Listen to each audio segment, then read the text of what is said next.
इसी टाइमर को आप लिमिट स्विच के जरिए भी ट्रिगर कर सकते हैं। जैसे ही लिमिट स्विच ऑन हुआ, टाइमर ऑन हो चुका है, टाइमिंग कंप्लीट होते ही टाइमर स्टॉप। और इसी टाइमर को यदि आप सेंसर के जरिए ऑपरेट करना चाहते हैं, देखिए जैसे ही सेंसर ऑन होगा हमारा टाइमर स्टार्ट होगा, टाइमिंग कंप्लीट होते ही टाइमर स्टॉप हो जाएगा। तो किस तरह से आज के वीडियो में इस इलेक्ट्रॉनिक ऑफ डिले टाइमर की कंप्लीट वायरिंग की जाएगी, किस तरह से वर्किंग रहेगी, हर एक कॉन्सेप्ट को प्रैक्टिकली समझने वाले हैं। सबसे पहले आप देख सकते हैं हमारे पास यह एक इलेक्ट्रॉनिक ऑफ डिले टाइमर है, जिससे आप 240 वोल्ट एसी सप्लाई के लिए भी यूज कर सकते हैं, 24 वोल्ट एसी या डीसी सप्लाई के लिए भी यूज कर सकते हैं। इस टाइमर में आपको कॉमन, एनो एंड एनसी का फंक्शन भी मिल जाता है। सबसे पहले हम समझ लेते हैं of delay and on delay timer में क्या डिफरेंस होता है।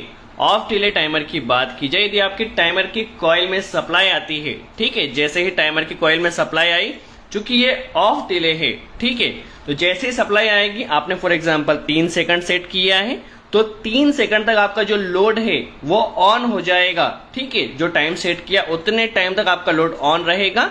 जैसे ही आपकी टाइमिंग कंप्लीट होगी तो वहां पर ये आपके लोड को ऑफ कर देगा। दैट मीन्स ऑफ करना है, जो टाइम सेट किया है उस टाइम के बाद आपको लोड को ऑफ करना है। ऑन डिले की बात की जाए तो जैसे ही टाइमर की कॉइल में सप्लाई आएगी, सप्लाई आते ही आपका लोड स्टॉप रहेगा, टाइमिंग कंप्लीट होते ही आपका लोड वहां पर स्टार्ट हो जाएगा। तो ऑन डिले में जो टाइम सेट है उस टाइम के बाद आपका लोड ऑन होगा, डिले टाइम के बाद ऑन होगा। और ऑफ डिले में आपका जो लोड है टाइमर में सप्लाई जाते ही ऑन हो जाएगा, और जो डिले टाइम है उस डिले टाइम के बाद आपका लोड वहां पर स्टॉप हो जाएगा। आई होप आपका कॉन्सेप्ट क्लियर हुआ हो। अब इस टाइमर के कुछ बेसिक स्पेसिफिकेशन देख लेते हैं। जैसे इस टाइमर आपको इनबिल्ट रिले मिल जाता है, यदि आप सेंसर के जरिए से स्टार्ट स्टॉप करना चाहते हैं तो आपको अलग से कोई भी रिले कनेक्ट नहीं करना है।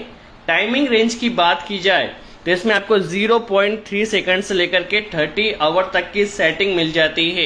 इसमें आपको 2 नॉब दिख रही है, कैपिटल